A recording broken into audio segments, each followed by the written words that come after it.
감사합니다. 저희들이 또 이렇게 한 자리에 모여 또 하나님의 말씀을 나누려고 합니다. 저희들이 예수님은 믿지만 삶의 변화가 일어나지 않고 또 변화를 갈망하지 않고 혹은 이대로의 삶으로 안주하려고 하는 우리의 모습을 주님 오늘 저희들을 꾸짖어 주시사 주의 말씀에 따라 변화되는 기쁨이 우리 안에 일어날 수 있도록 인도해 주시옵소서. 하나님, 저희가 있는 교회가 하나님의 나라가 이루어지는 장소가 되기를 소망합니다. 또 우리가 있는 가정이 하나님의 말씀이 이루어지고 또 서로가 가장 주님 안에서 사랑하는 가정이 되기를 원합니다. 저희들 안에 선한 마음을 주시사 내가 먼저 그것을 위해 주님께 쓰임받을 수 있도록 하나님 우리를 인도하여 주시옵소서. 오늘 말씀 가운데 주님 인도해 주시고 저희들에게 살아갈 용기를 허락해 주시옵소서. 감사드리며 예수님 이름으로 기도드립니다. 아멘. 반갑습니다. 우리 옆에 분하고 인사 좀 하죠. 주의 이름으로 축복합니다. 네, 반갑습니다. 네, 반갑습니다. 예. 오늘 이제 대망의 로마서가 끝나는 날입니다. 로마서가 이제 참 오래 걸렸어요. 그죠? 좀 처음에는 이렇게 오래 하려고 생각 안 했는데 네, 머리 안 나옵니다. 네. 네.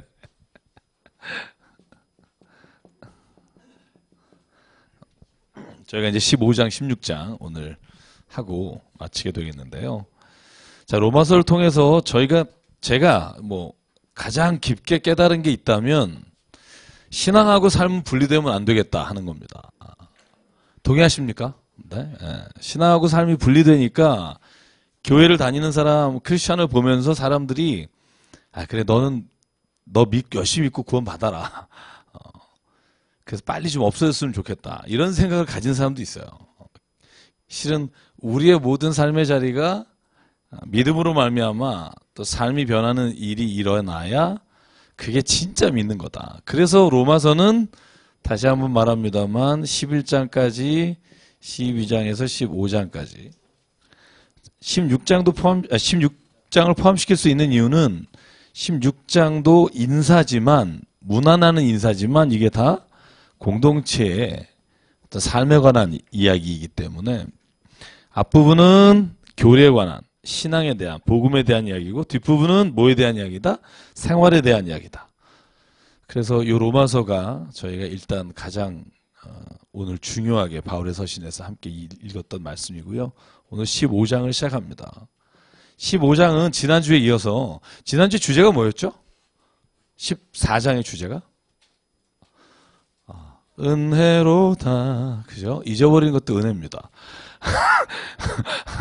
잊어버려야 또 배우죠? 뭐였죠? 믿음이 강한 자가 믿음이 약한 자. 어떻게 믿음이 약한 자를 우리가 수용할 수 있는가? 그래서 구체적으로 나왔던 음식이 뭐였죠? 믿음이 강한 자가 먹는 것을 고기. 믿음이 약한 자가 먹는 것을 채소.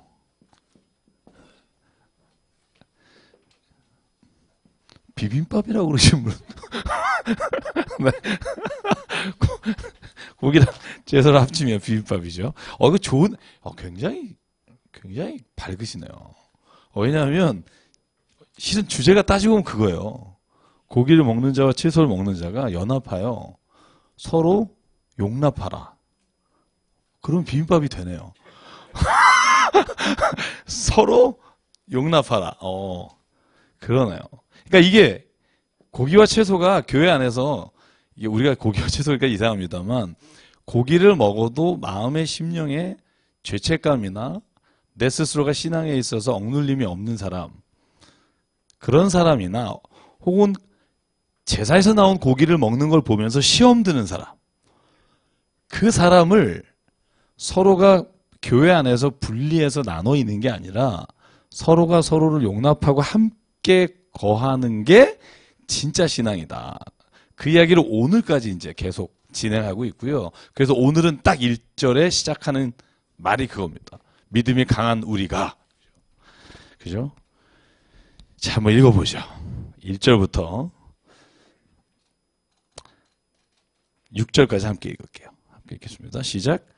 믿음이 강한 우리는 마땅히 믿음이 약한 자의 약점을 담당하고 자기를 기쁘게 하지 아니할 것이라.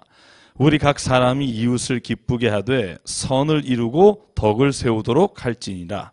그리스도께서 자기를 기쁘게 하지 아니하셨나니 기록된 바 주를 비방하는 자들의 비방이 내게 미쳤나이다 함과 같으니라.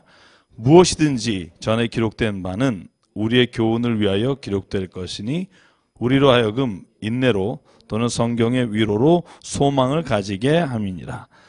이제 인내와 위로의 하나님이 너희로 그리스도 예수를 본받아 서로 뜻이 같게 하여 주사 한 마음과 한 입으로 하나님 곧 우리 주 예수 그리스도의 아버지께 영광을 돌리게 하도록 하노라. 아멘.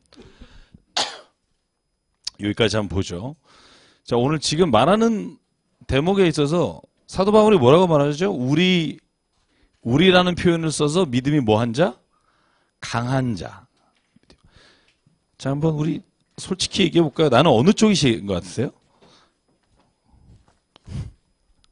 나는 믿음이 강한 자 쪽인가? 한번 거수해 볼까요? 믿음이 약한 자 쪽인가? 이건 비유예요. 왜 비유냐면, 잘 보세요. 믿음이 있다 없다 이런 기준에서가 아니라 구원받는다예요. 다 믿음으로 구원받는 사람들 가운데 소위 말해서 우상에 나왔던 드렸던 제사의 음식을 먹는 것이 내겐 아무 거리낌이 없어서 그걸 먹으면서도 신앙생활 잘할 수 있는 사람이 있고, 그 먹는 거를 내가 안 할 뿐만 아니라 먹는 사람을 보면 시험에 들어서 교회 다니는 사람이 이런 사람이 다 있구나라고 생각하게 되는 사람.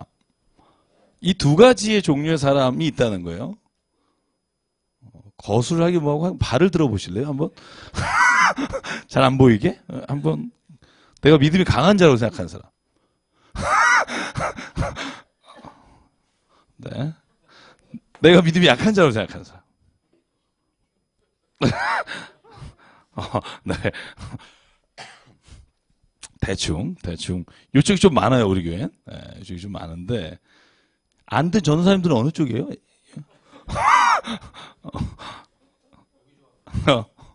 고기 좋아해요? 교육자를 다시 한번 뽑는 시간이 필요할 것 같은데. 그러니까 자기를 어디에 넣었어요? 바울은 강한 자에 넣었어요.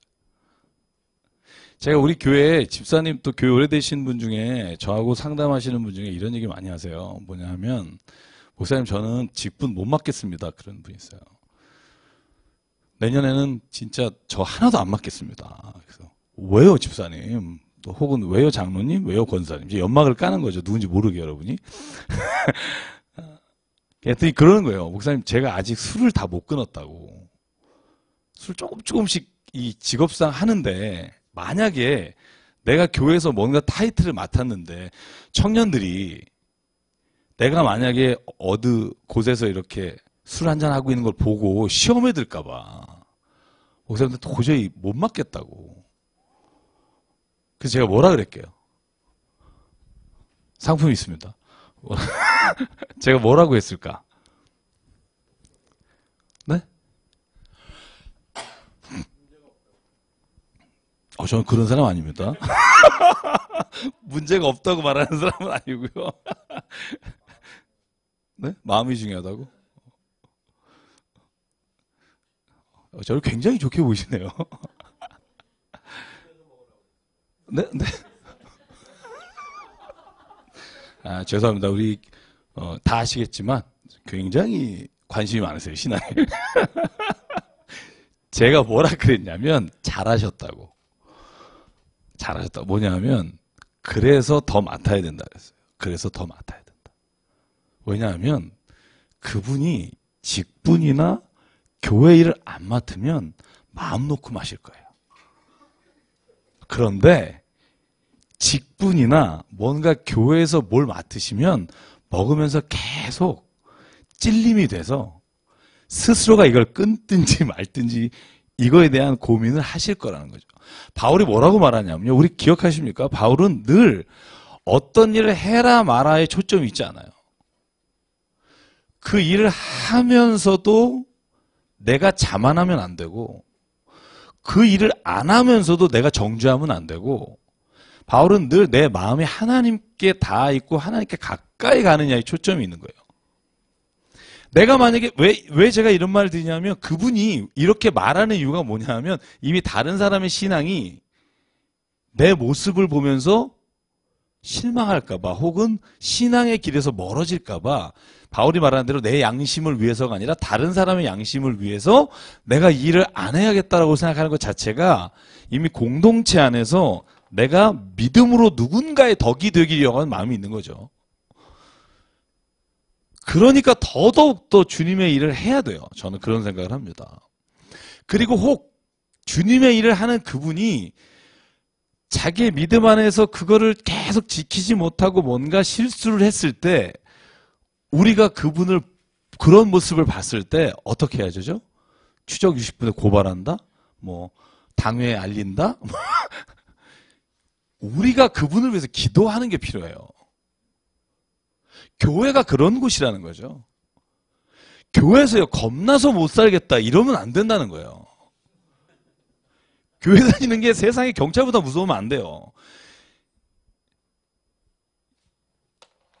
예전에 그런 말을 어머님이 하셨었어요. 저희 어머니 무슨 말 했냐면 기철아 너는 교회에서 이렇게 어머님이 아니셨을 거예요. 아버지였을 거예요. 저희 어머님은 이런 말 잘 안 하세요.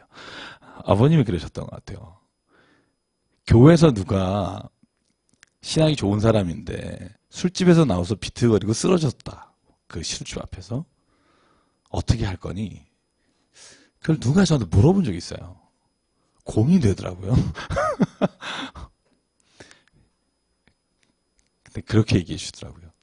다른 사람이 보지 못하게 그 사람을 이렇게 내가 옷을 벗어서 안아주고 그 사람을 데려다주고 그리고 절대로 내가 누군가에게 그 이야기를 하지 않는 거. 그게 사랑이다. 예를 들어서요. 그렇게 좋게 데려다 줬다 한들 다음 주에 왔더니 모든 교인이 알고 있으면 그건 선을 행한 게 아닌 거예요. 나의 의를 드러내려고 한 거지. 진짜 선과 사랑은 그 사람의 허물을 덮어주는 거고요. 오늘 바울이 말하는 1절의 말씀이 뭐냐면 약점을 아예 그냥 못 본 척해라가 아니에요. 약점을 뭐라 그래요? 담당하고. 네가 담당하고. 여러분 이 말은요 완전히 다른 의미예요. 약점을 덮어줘라가 아니에요. 내가 그 약점을 나의 약점처럼 내가 그걸 안고 가는 거예요. 왜? 나를 기쁘게 하기 위해서 신앙생활하는 게 아니라 그 사람, 그 누군가를 기쁘게 하기 위해서 하는 것이 신앙생활이다. 그런데 왜 이렇게 해야 되는지 아느냐? 바울의 말씀이에요. 주께서 이렇게 하셨다. 2절 주께서 자기를 기쁘게 하지 않으시고 누구를 기쁘게 하셨다? 3절이죠. 주를 비방하는 자들의 비방이 내게 미쳤다 한다. 여러분 이건요 시편 69편 6절부터 9절 말씀을 인용한 거예요. 이 풀텍스트가 뭐냐면요. 제가 읽어드릴게요. 한번 있으시면 찾아보시고 이렇게 되어 있습니다. 주 만군의 여호와여 주를 바라는 자들이 나를 인하여 수치를 당하게 하지 마옵소서.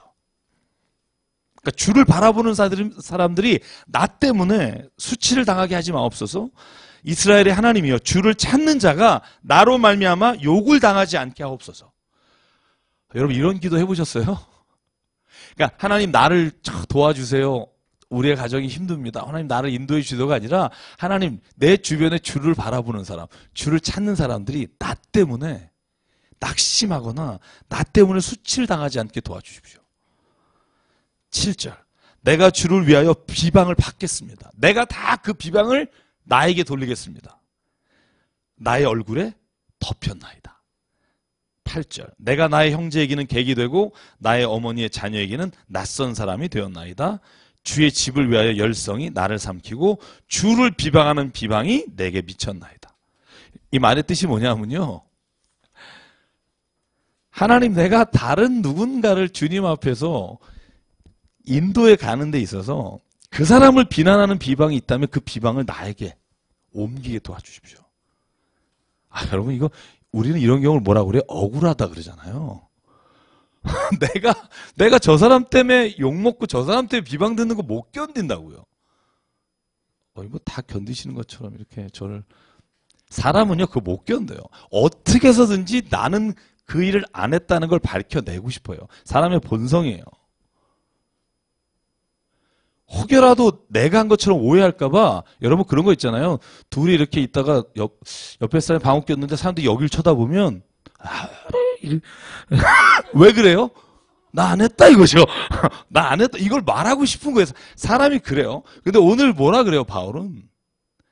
제가 아주 천박한 예입니다만, 사람들이 쳐다볼 때 내가 그걸 감당할 마음을 가진 사람이 어떤 사람이다? 믿음이 강한 사람이다. 그것 갖고 나는 넘어지지 않기 때문에. 그것 갖고 내가 수치를 다른 사람한테 당하는 거로 인해 내 믿음에는 상처가 없기 때문에. 그런데 교회 처음 나온 사람이, 제가 했던 걸로 계속 갈게요. 좀 천박한 예지만, 교회 처음 나온 사람이 속에 앉아서 그랬는데 다 쳐다보면 다음 주부터 못 나와요. 저는 그렇게 생각해요. 그러니까 쉽게 말하면 오늘 사도 바울이 말하는 게 뭐냐면, 믿음이 강한 사람을 하나님께서 왜 우리에게 약한 사람을 붙여주셨느냐? 우리가 돋보이기 위해서가 아니다. 우리가 막 믿음이 좋은 것으로 인해 그 사람이 믿음이 없는 것들을 하나님이 그냥 이끌어 가지기 위해서만이 아니라는 거예요. 믿음이 강한 우리를 통해서 그 사람의 약함이 우리가 대신 그걸 감당함으로 하나님 앞에서 이 사람이 온전하게 자랄 수 있도록 도와주는 게 신앙이 강한 자가 약한 자의 것을 담당하는 거다. 여러분, 저는 여기 오신 분만이라도요, 저는 이런 신앙에 강한 사람이 돼서 그 일을 담당할 수 있게 되길 주의 이름으로 축원합니다. 여러분, 이런 생각 들 때 있어요. 계속해서 어떤 모임 안에서 내가 계속해서 베풀어야 되고, 내가 계속해서 이해해줘야 되고, 계속해서 내가 그것에 대한 것을 담당하려면 쉽지 않아요. 근데 오늘 바울의 말을 비춰서 제가 생각해 보니까 그때 감사하라는 거예요. 왜냐하면 내가 그걸 감당할 수 있을 만한 믿음을 주신 게 얼마나 감사하냐는 거예요. 우리 보통 이렇게 말하죠. 야, 내가 진짜 이제 참을 만큼 참았거든. 하나님, 내가 왜 계속 참아야 되죠? 이러지 말라는 거예요. 내가 그렇게 참게 하시고 그것만으로도 하나님 앞에서 믿음으로 살아갈 수 있게 하신 것도 은혜라는 겁니다. 기분 나쁘세요? 그렇게 제가 이렇게 얘기하는 게 별로 기분이 이렇게 껄쩍지근하신 얼굴도 있는데, 왜 그게 은혜예요? 나는 하나님이 그 선을 넘게 하셨기 때문에. 여러분, 그게 은혜입니다. 옛날에 나를 비춰보면 내가 결코 그럴 수 있는 사람이 아닌데, 성령님이 내 안에 오셔서, 기철아, 내가 너를 용납했다. 너도 누군가를 용납해다오. 이 마음을 제가 깨닫게 됐다고 했을 때 그게 은혜인 거예요. 여러분, 우리가 은혜 받았다고 할 때 보통 뭐라고 말해요? 우리의 자식이 잘 되거나 우리가 길이 열리거나 부적인 뭔가 부유함이 생길 때 은혜 받았다 그러잖아요. 그건 죄송합니다. 그건 천박한 은혜예요. 은혜는 은혜인데 가장 깊은 은혜는 뭐냐? 내 자신이 하나님으로 말미암아 변화되는 게 진짜 은혜예요. 제가 철야기도 시리즈를 하고 있는 게 그거잖아요. 예수가 말씀하신 복은 팔복이에요. 그 외에 복에 관한 말씀이 거의 없어요. 팔복이 뭐예요? 다 성품의 변화예요. 마음이 가난해지는 거, 낮아지는 거, 온유해지는 거, 화평케 하는 거, 의를 위해 핍박받으며 기뻐하는 거. 여러분, 이건요 내가 할 수 있는 게 아니에요. 주의 성령이 내 안에 들어와서 내 삶의 본질과 방향을 바꿔주시기 전에 이 일이 일어날 수가 없는 거예요. 그래서 은혜라는 거예요. 그래서 그렇게 계속 당해야 돼? 당하는 것 힘들지만 당하는 게 은혜라는 거예요. 여러분, 이게 바울이 말하는 수준의 은혜입니다. 서로 받으라. 그 다음에 나오는 게 그거예요. 너희가 한 사람이 한쪽을 받는 게 아니라는 거예요. 서로 받으라. 이건 뒤에 15장 후반절에 구체적인 예가 나와요. 지금 사도 바울이 예루살렘 교회와 마케도냐와 아가야 지역에 있는 교회끼리 지금 뭔가를 전달하러 가면서 이 편지를 언제 썼다 그랬어요? 로마서를 언제 썼다 그랬죠? 3차 선교 여행 때 고린도에서, 그죠? 이제 마지막 선교를 마치고 예루살렘으로 돌아가기 직전에 쓴 편지가 로마서예요. 사도 바울이 지금 구체적인 예를 다 어디로 가냐면 너희가 믿음이 강한 자, 약한 자가 하나님 앞에서 어떻게 하나가 되는 게 교회냐, 공동체냐, 거기에 초점이 있습니다. 그래서 여기 두 단어에 집중해 보려고 합니다. 2절 같이 읽을까요? 시작. 우리 각 사람이 이웃을 기쁘게 하되 선을 이루고 덕을 세우도록 할지니라. 선한 일을 도모합니다. 그리고 동시에 덕을 세워야 합니다. 여러분 어렵지만 저는 이 일이 우리에게서 일어났으면 참 좋겠습니다. 저는 생각해요. 이게 뭐 우리 교인 중에 반 이상이 뭐 전체가 이렇게 되를 기대 안 해요. 10명이라도 바울이 말한 이 기쁨이 있는 사람들이 있는 곳은 변화가 일어나요. 그리고 굉장한 능력이 일어나요. 그게 초대교회였고. 초대교회는 모든 사람들이 다 변화돼서 이렇게 된 게 아니에요. 초대교회도 사도 바울과 같이 내가 하나님 앞에서 이 모든 것들을 감당하는 게 기쁨입니다라고 고백한 사람들에 의해서 교회는 변화됐고요. 교회는 하나님의 역사가 일어났습니다. 여기 있는 저희가 그 일의 선봉이 되기를 주의 이름으로 축원합니다. 간절히 말합니다. 나 자신을 기쁘게 하는 게 아니라 주님을 기쁘게 한다. 근데 우리의 마지막 소망이 뭐냐? 3절에 보면 이런 거 있죠. 이 그리스도께서 자기를 기쁘게 하지 아니하시고 주를 비방하는 자들의 비방이 내게 미쳤다는 것 같으니라. 그 다음에 뭐냐면 무엇이든지 전에 기록된 바는 우리의 교훈을 위하여 기록될 것이니 우리로 하여금 인내로 또는 성경의 위로로 소망을 가지게 하려 함이니라. 자, 이 소망이 뭘까요? 13절을 보실래요? 같이 읽어볼까요? 시작. 소망의 하나님이 모든 기쁨과 평강을 믿음 안에서 너희에게 충만하게 하사 성령의 능력으로 소망이 넘치게 하시기를 원하노라. 자, 우리가 이 모든 일을 할 수 있는 것은 뭐냐 하면 우리는 하나님에 대한 소망이 있기 때문에. 그죠? 여러분, 하나님에 대한 소망이란 뜻을 이 말을 바꾸면 하나님 나라에 대한 소망이라는 것과 동일한 의미예요. 동일한 의미. 하나님 나라에 대한 소망이 뭐예요? 하나님 나라에 대한 소망.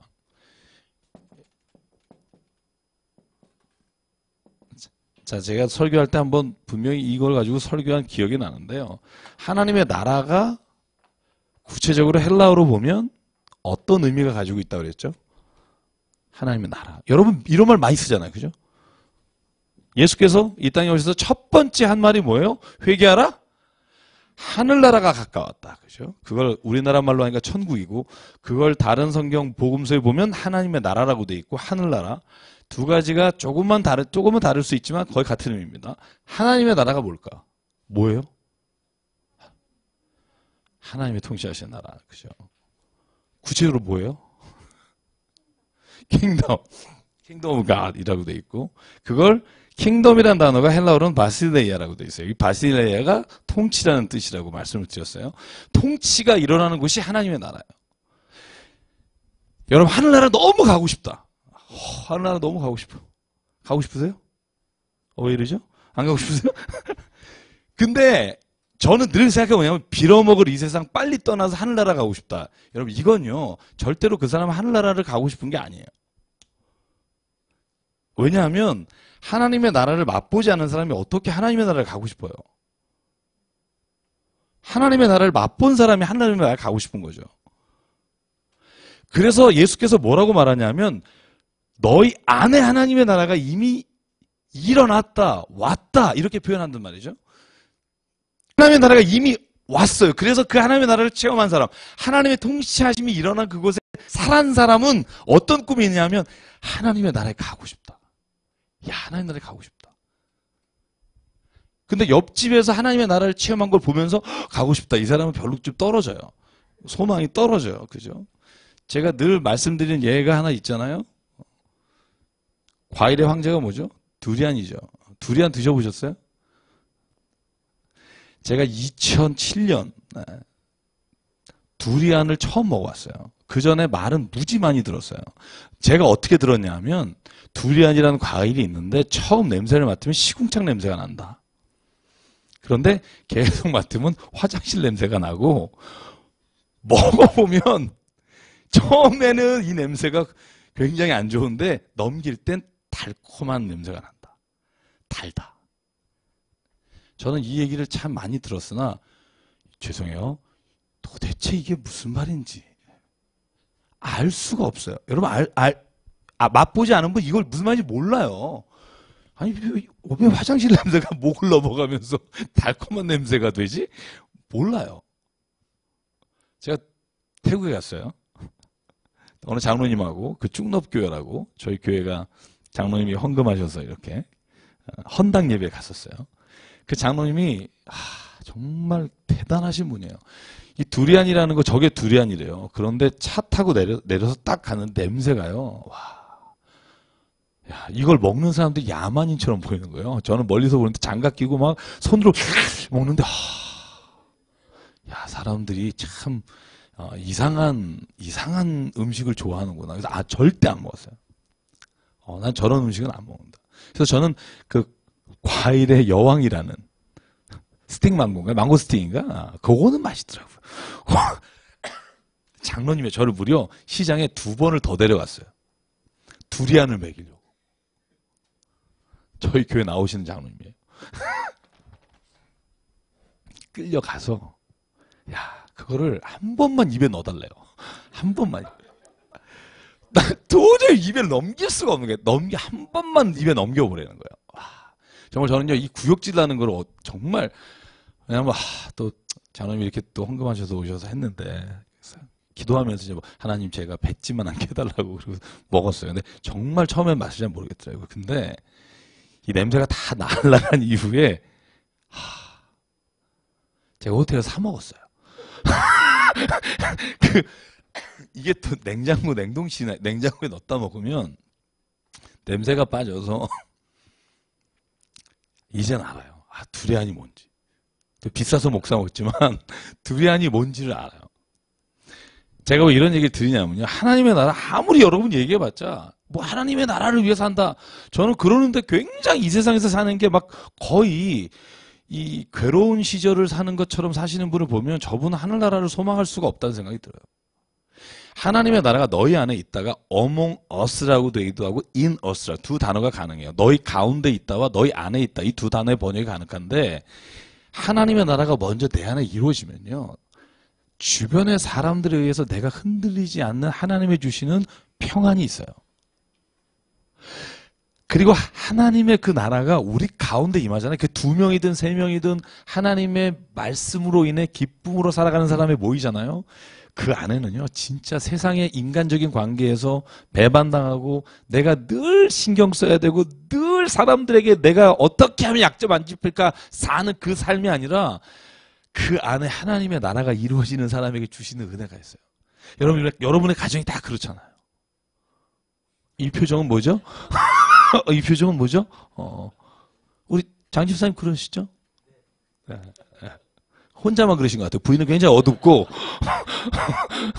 남편만 굉장히 하늘나라 살고 있고 부인은 이제 하늘나라 가고 싶으시고 막 그런 그죠? 들어가고 싶으시고. 그래서 제가 요번에 가정사역을 해요. 2월에 저희 젊은부부 특강도 하고 제가 오늘 또 어느 그 목사님 부부를 만나서 저희 교회 어떻게 가정을 세워갈까에 대해서 우리 교회 오시겠다 그래서 예전에 저희 개척하고 얼마 안 됐을 때 김원양 집사님이라고 오셔서 특가하신 적 있어요. 예. 그분하고 제가 그 평신도 일실 때 지금 목사님 되셨는데 평신도일 때 제가 세교하고 가정 세우기를 했는데 저는 그때 가정이 세우는 것에 대해서 별 큰 관심이 없었어요. 예. 근데 제가 요즘 그거에 대한 관심이 많아지면서 그 집사님하고 오늘 대화하면서 참 많은 걸 깨달았어요. 저는요, 가정이 하나님 나라의 샘플이 돼야 된다고 믿어요. 이게 만약에 안 되면 우리는 하나님의 나라를 기대하기가 어려워요. 우리가 받았던 그 부모님들의 상처가 우리 자식한테도 흘러가요. 이걸 우리가 끊어야 돼요. 제가 요번에도 주례가 있어서 계속 예비부부 학교 하잖아요. 제가 두 사람 뭐 1시간 하려고 했다 3시간, 어제 3시간이 넘게 했죠. 얘기하다 보면 그 상처들이요. 막 울다가 막 너무너무 울고 막 그렇게 돼요. 결혼 며칠 안, 제가 가끔 불안해요. 이러다 깨지는 거 아니야? 그러니까 말은 서로 못했는데 이 준비하는 과정에 쌓였던 게 한번 터지면 이게 막 근데 거기서 제가 뭘 깨닫냐면요. 제가 늘 부탁해요. 이걸 끊어야 된다. 우리 안에서 우리 때 끊어야 된다. 지금 너가 보기에 이 남자가 진짜 막 이게 너무 단점이 커서 괴롭지. 이건 이 사람의 상처고 이 사람이 원해서 가진 게 아니라 이 사람의 부모와 이 사람의 가정이 얘로 하여금 희생자를 만든 거다.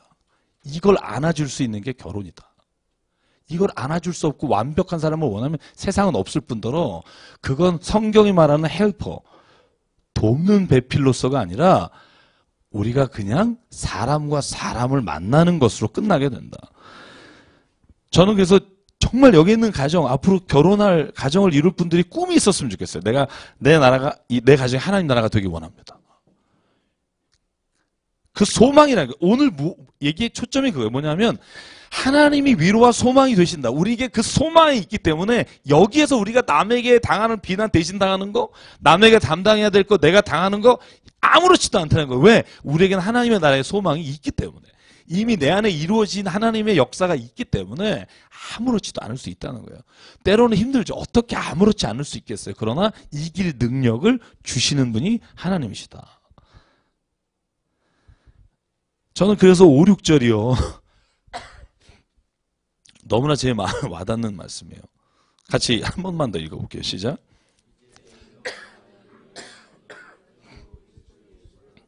서로 뜻이 같게 하여 주사 한 마음과 한 입으로 하나님 곧 우리 주 예수 그리스도의 아버지께 영광을 돌리게 하러 하노라. 결국 우리가 이렇게 모든 선함을 이루고 덕을 쌓고 우리가 강한 자가 약한 자의 약점을 담당하는 것이 어디로 가느냐? 하나님께 영광을 돌리게 된다. 하나님께 영광을 돌린다니 뭘까? 여러분, 하나님이 우리를 왜 창조했다고 말씀하시죠? 이사야 40장에 보면 너희로 하여금 나를 찬송케 하려 함이라. 그죠? 이 말을 굉장히 어떻게 보면 아니 왜 우리가 하나님을 찬송하기 위해 세상을 살아? 그렇게 생각하는 경우가 있어요. 우리가 내 인생을 내가 사는 거고 내가 행복해야 되고 내가 즐거워야 되는데 왜 하나님을 찬송하기 위해 내가 살지? 역으로 바라보면요. 하나님께 영광을 돌리고 찬송한다는 말이 우리에게 가장 행복한 것이라는 사실이에요. 쉽게 말하면 우리가 사람들 사이에서 사람을 바라보고 사람 사이에서 기대하는 것이 무너지잖아요. 그러면 더 이상 우리의 인생에서 바라볼 게 없어요. 그때 하나님께서 우리에게 뭘 요청하시냐면 네가 너희 안에 하나님의 영광이 임하는 것을 기대하면 하나님의 영광이 임한 곳에는 치유가 일어나고 회복이 일어나고 모든 아픈 것에서 하나님께서 새롭게 하시는 것이 일어난다는 거예요. 그래서 우리가 우리의 눈으로 하나님의 영광을 기대하고 하나님의 거룩하심을 기대하고 찬송하는 것이 일어날 때 그 안에 하나님이 모든 관계 안에서도 회복을 이루어 주신다는 거예요. 제가 말씀드린 적 있죠. 하나님과의 관계가 회복되지 않은 나의 자아는 낮은 자존감 혹은 다른 사람과의 시기하는 마음 때문에 온전히 내가 다른 사람을 사랑할 수도 없어요. 하나님과 나의 관계가 온전해지고 하나님이 내가 하나님 안에서 나의 삶의 목적을 발견할 때 그때 진짜 나는요 다른 사람을 품을 수 있다는 거예요. 여러분 지금 남을 사랑하는 것 같죠? 굉장히 오래 못 가요. 장담합니다. 제가 오늘 예언 몇 번 했잖아요. 그래서 김밥 다 드실 거다 예언했는데 맞았죠? 오래 안 가요. 내가 참는 거 오래 안 가요. 내가 사랑하는 거 오래 안 가요. 저도 해보니까 쉽지 않아요. 어느 한순간 폭발하면 이거 대폭발이 돼요. 차라리 순간순간 안 참는 게 나아요. 어떨 때 그게 가능하냐면요. 주의 사랑이 내 안에 들어올 때요. 주의 은혜가 내 안에 들어올 때. 주의 영광이 내 안에 들어올 때 나는 내가 주의 영화로움으로 인해 누군가를 영화롭게 할 수 있고 사랑할 수 있게 되는 거지. 내가 할 수 없어요. 내가 하는 거 끝까지 참는 거예요. 근데 참는다는 게 좋은 게 아니에요. 오히려 병을 키워요. 그래서 여러분 그거 아세요? 기독교인 중에 우울증 환자가 무지 많아요. 비율로 하면 일반인보다 높아요. 왜 그런지 아세요? 제가 오늘 CT에서 특강하고 왔는데 억압기제가 있어요. 어렸을 때부터 죄 지으면 안 된다는 거. 그게 굉장히 안 좋은 스트레스예요. 제가 수련회 갔다 내려오면 저는 이제 막 은혜 받고 이제 홀리 그런 경험 없으세요? 나 이제 예수님으로 말미암아 성화된 것 같아요. 이틀 뒤 엄마하고 대판 싸우고 정욕에 막 물든 생각들이 계속 떠오르고 그러면 이런 생각이 드는 거예요. 아이씨, 나는 안 되나 보다. 이게 한두 번까지는 견디겠는데 10번 넘어가니까요. 수련회 뭐 하러 가냐. 이런 생각이 드는 거예요. 기도하고 눈물 흘리면 뭐 하냐. 내려와서 3일 있으면 똑같아지는데. 저는 저에게 굉장히 심각한, 굉장히 오랫동안 저를 짓누르고 있었던. 그러니까 계속 그런 생각이 떠오르면 계속 죄책감을 갖는 거야. 미안하고. 나는 죄인인데 그냥 이 죄를 뭔지도 모르면서 계속 고백하고 있는 거예요. 근데 하나님이 그걸 굉장히 나를 불쌍하게 보시는 거예요. 하나님은요, 그걸 원하지 않아요, 우리한테. 하나님 우리에게 원하시는 게 뭘까? 여러분, 우리는요, 은혜를 받지만 우리 안에서 남에게 분노하는 생각들이나 남을 조금씩 미워하는 마음들이 아예 안 떠오른다. 그런 사람 없어요. 그러시려면 돌아가셔야 돼요. 무덤에 가시면 가능하지만 불가능해요. 우리 안에 그런 생각들을 이길 수 있는 사람 아무도 없어요. 장담해요. 한경진 목사님도 안 그랬어요. 제가 제일 존경하시는 분. 그분도 늘 자기 욕심과 싸웠고요. 문제는 뭐냐면요. 정욕이나 성욕도 안 없어져요. 식욕이 없어져요. 믿음 좋아진다고 안 없어져요. 저 보세요. 굉장히 안 없어져요. 안 없어지고 그럼 뭐냐? 여러분 그런 생각들이 안 떠오르는 게 은혜 받은 게 아니에요. 깊이 들어가면 그런 생각이 떠오르지만 그걸로 죄의 길로 가지 않는 게 은혜예요. 저는 계속 그걸 없애려고 애쓰다가 무너지고 애쓰다 무너지고 애쓰다 무너지고 그러다 모르겠다 잘 모르는 상태에서 가다가 방향도 모르고 길도 모르다가 근데 하나님이 어느 날인가 성경을 읽으면서 제가 성경 통독하면서 하나님이 주신 은혜가 있는데 너 하나님이 어떤 하나님인 줄 아니? 출애굽기 20장 질투하는 하나님이야.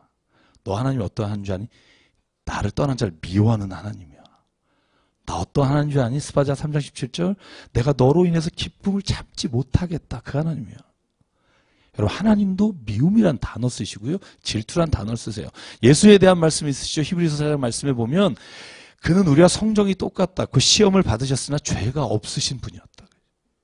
시험을 받았다는 말이 뭘까? 여러분 무수히 유혹과 무수한 욕망이 있어도 여러분 그것을 통해 오히려 그것이 떠올랐을 때 그것을 통해 하나님께 나아가는 길을 찾고 내가 그것을 통해 아벨을 가인이 시기함으로 죽이는 자리에 가는 게 죄의 길로 가는 거고요. 시기함으로 더 열심히 주님을 섬기게 되는 게 하나님의 말미암아 더 하나님의 선한 길로 가는 거예요.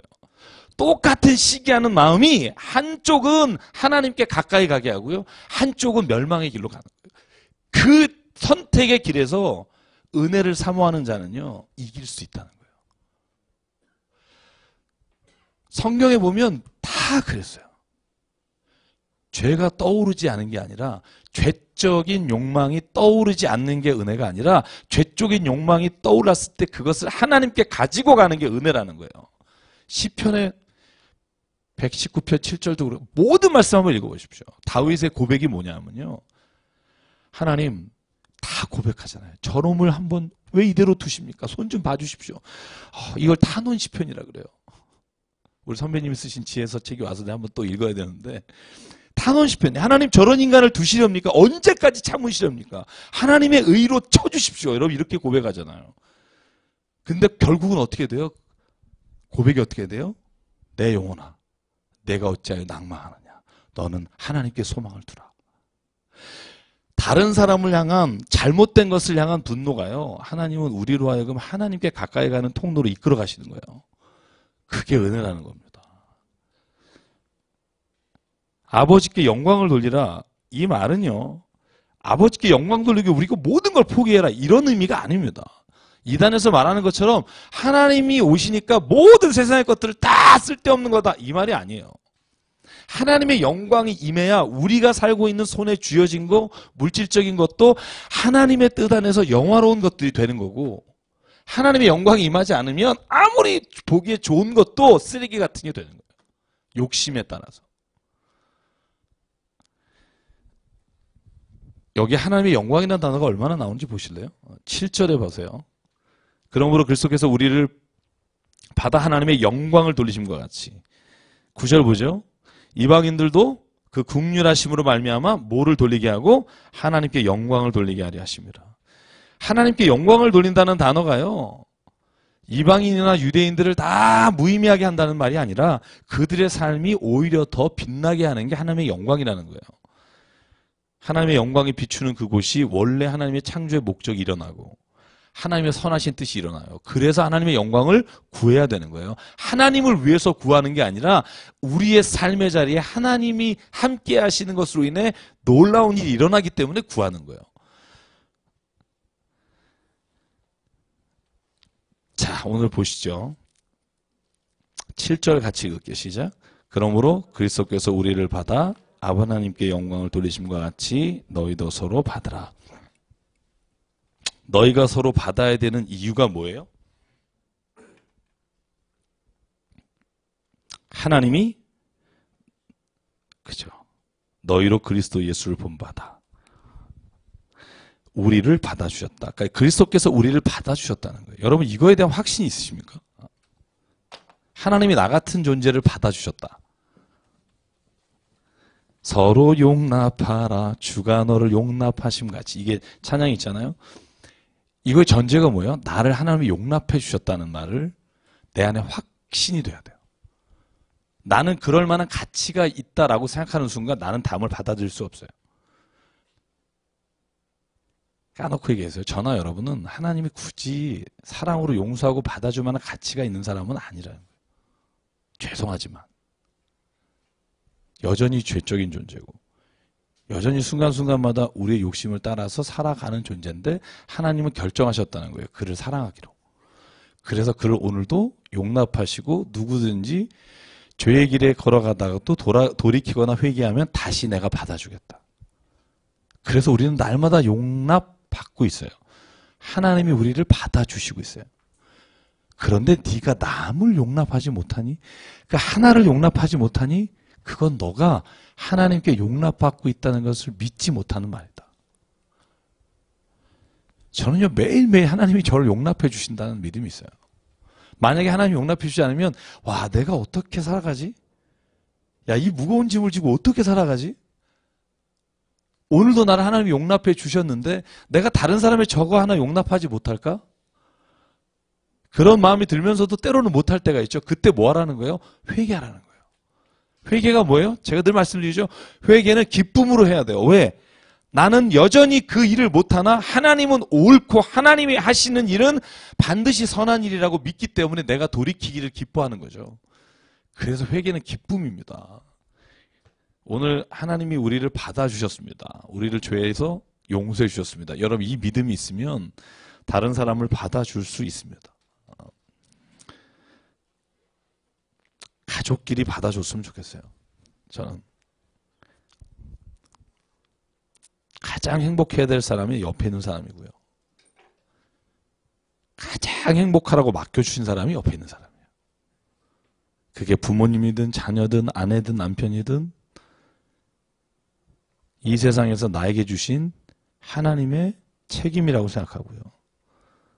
가장 사랑하고 가장 아끼고 가장 존귀하게 여겨야 될 사람이에요. 부부가 그래도 오늘 꽤 계시죠? 많지는 않네요. 그죠? 자, 그래서 오늘 8절부터 13절까지는요. 예수께서 유대인의 추종자가 되셨다. 혹은 수종자가 되셨다라는 단어로 시작하는 본문입니다. 이 본문에서는요. 길게 설명을 드리지 않아도 될 것 같아요. 예수께서 이런 거예요. 그냥 여기를 보시면요. 예수님이 유대인으로 태어났어요. 동의하시죠? 유대인으로 태어났는데 왜 태어났느냐? 왜 굳이 이방인까지도 복음이 전파되어야 되는데 유대인으로 태어날 필요가 있겠느냐?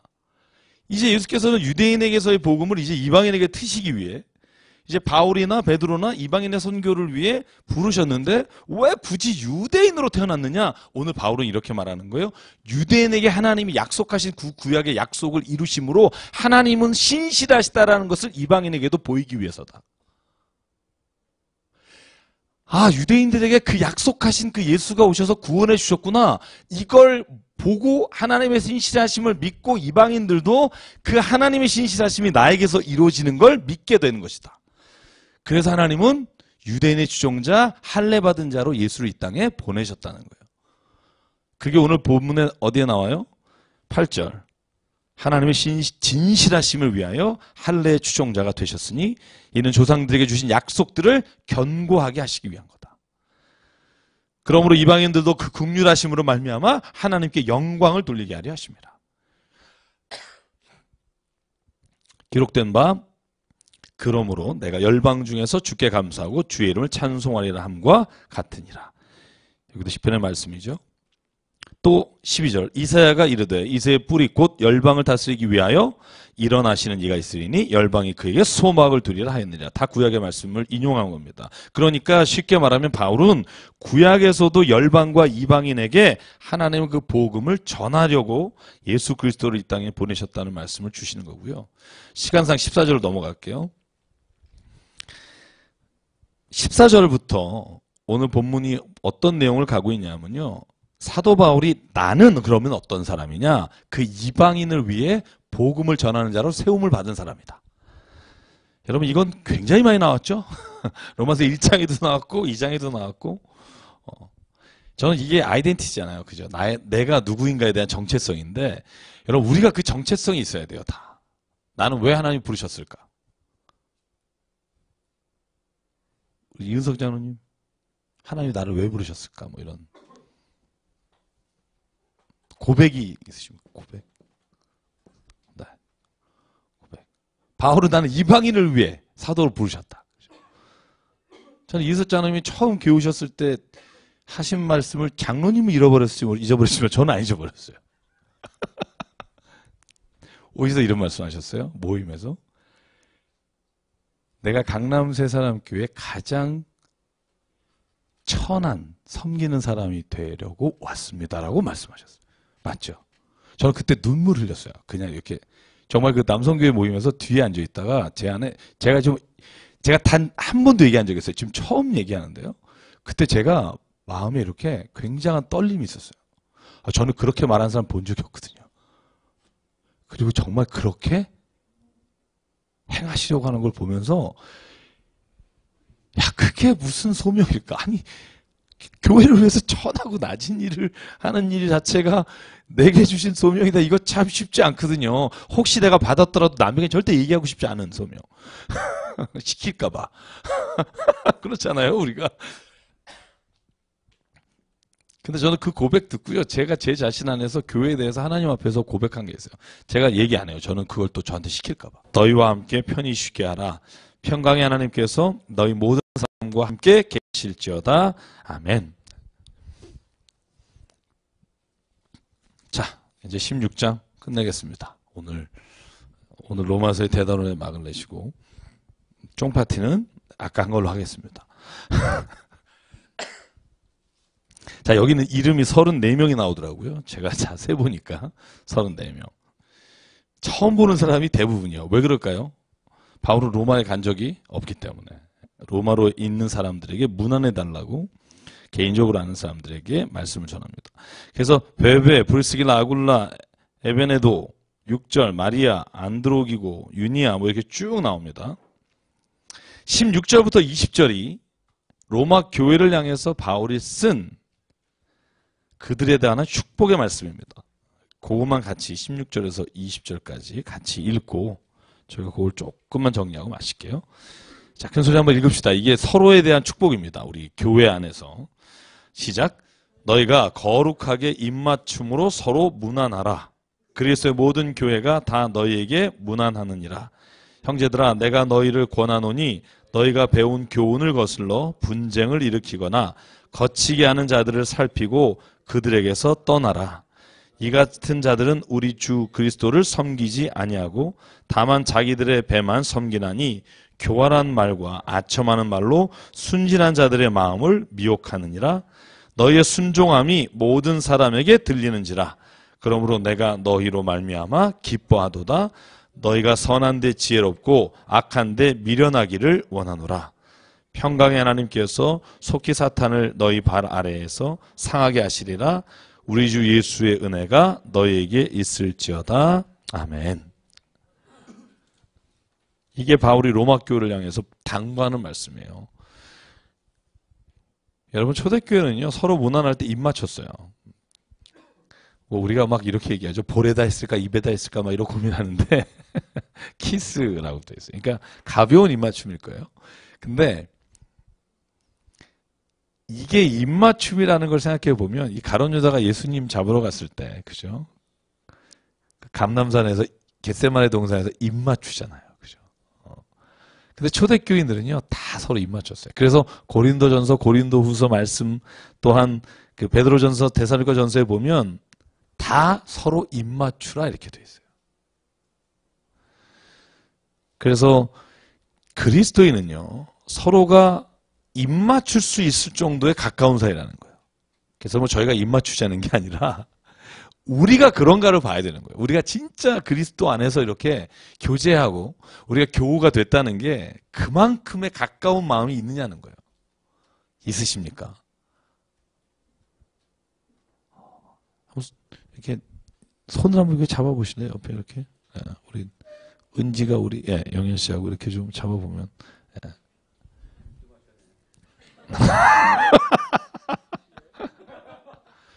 두 분이 하신다니까 별로 시키고 싶지 않아요. 별로 이렇게 아름답지 않아요. 그래서 오늘도 제가 그런 질문 받았어요. 교회를 어떻게 하실 거냐, 뭐 교회는 어느 정도. 그래서 저는 늘 말해요. 교회가 서로가 이렇게 사랑하고 서로가 느낄 수 없는 그런 관계가 되면 교회는 아닌 것 같다. 그런 생각을 들어요. 그러니까 목회자와 뿐만 아니라 모든 교우가 함께 하나가 돼서 갈 수 있어야 교회인 것 같아요. 이 마음을 좀 잃지 않았으면 좋겠다. 서로 무난하게. 근데 어떤 사람을 조심하냐? 로마 교회를 향해서 바울이 딱 하나 말해요. 너희를 거치게 하는 사람들이나 너희에게 교훈을 거스러 분쟁을 일으키는 사람, 이런 사람들은 떠나라라고 되어 있어요. 떠나라. 여러분 기억하십니까? 예수께서 마태복음 18장에 교회의 문제를 일으킬 때 치료하는 방법 4가지를, 이건 제가 그냥 상식적으로 말씀드립니다. 맨 처음에는 어떻게 하냐 그러냐면 네가 가서 그 사람에게 권고하는 거예요. 개인적으로. 그런데 안 받아들이면 두세 사람이 같이 가서 권고하는 거예요. 당시 이러이러한 것에서 좀 회개하십시오. 안 받아들이면 교회에 알려서 교회에서 권고하는데 안 받아들이면 그를 이방인과 세리같이 대하라.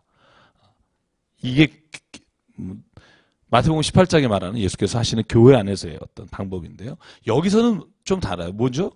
바울은요, 너희에게 거치게 하는 사람이나 분쟁을 일으킨 사람이 있느냐? 네가 그 사람에서 떠나라는 거예요. 패를 만들지 말라는 거예요. 제일 중요한 거예요. 교회 안에서 너 그거 들었니? 어느 집사님이 막 이렇게 됐댄다? 이러면 그래? 이러지 말라는 거예요. 왜냐하면 사람은요 말이 통하고 서로가 공감대를 형성하는 게 나쁜 대로 잡히기 시작하면 그 안에는요 선한 일을 이뤄가는 게 아니라 자기들이 원하는 일을 이뤄가요. 그래서 교회 안에서 가장 중요한 게 뭐냐 하면 그런 사람이 때로는 있어요. 습관적으로 말하는 사람. 중요한 건 뭐냐면 대꾸 안 하면 혼자서 지쳐서 안 해요.